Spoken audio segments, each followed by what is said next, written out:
बिस्मिल्लाहिर्रहमानिर्रहीम। अस्सलामुअलैकुम। आप देख रहे हैं ताज 92 न्यूज और मैं हूं नायला भट्टी।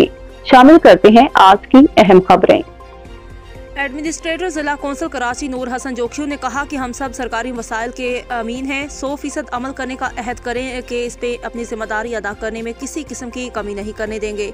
आवाम के वसाइल उनको रिलीफ फराहम करने के अमूर में लगने चाहिए, जिस पर हमारा इदारा सख्ती से अमल पैरा है। यूनियन कौंसिल के सेक्रेटरी साहिबान अपनी मुतल्लिका यूनियन कौंसिल में मौजूद इलाका से भरपूर रब्ता रखें ताकि वहाँ जो मसाइल आया हों उनकी दुरुस्त निशानदही हो सके। यूनियन कौंसिल हमारे मातहत नहीं है, इसके बावजूद हम उनसे तावन करते हैं ताकि अहले इलाका को किसी किस्म की तकलीफ ना हो। हुकूमत सिंध ने हशरातुल अर्ज के खात्मे में मुख्तलिफ प्रोग्राम दिए हैं, जिस पर उनके मातहत हर इदारा अपने हिस्से का काम अंजाम दे रहा है। इस सिलसिले में जिला कौंसिल को ये जिम्मेदारी सपोर्ट की गई थी कि स्प्रे मशीन की खरीदारी करके अपनी हदूद को हर यूनियन कौंसिल में तकसीम करे। अल्हम्दुलिल्लाह हमने इसके लिए एक कमेटी तश्कील दी, जिसने मुख्तलिफ कंपनियों में जाकर उनकी कारकर्दगी को जांचा, जिसके बाद स्प्रे मशीनों की खरीदारी की गई। कोई काम छोटा या बड़ा नहीं होता, इसको अदा करने में अपने इखलास का शामिल होना ज़रूरी होता है ताकि नताज शानदार हासिल हो सकें।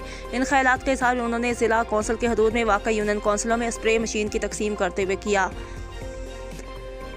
इस मौका पर chief officer Ayaz Hamidullah Baloch, director admin Sharif Shaikh, अफसर आला मालियात Iftikhar Dayo, director sanitation Mushtaq Mattoo, director फॉर्मगेशन शफी बलोच, सीनियर मालियाती अफसर मोहसिन जाकरानी, यूनियन कौंसिल के सेक्रेटरीज गुलाम रसूल बलोच, आसिफ मिर्जा, फ़हीम जोखी, जलील मेमन, इम्तियाज़ अली और दीगर भी मौजूद थे।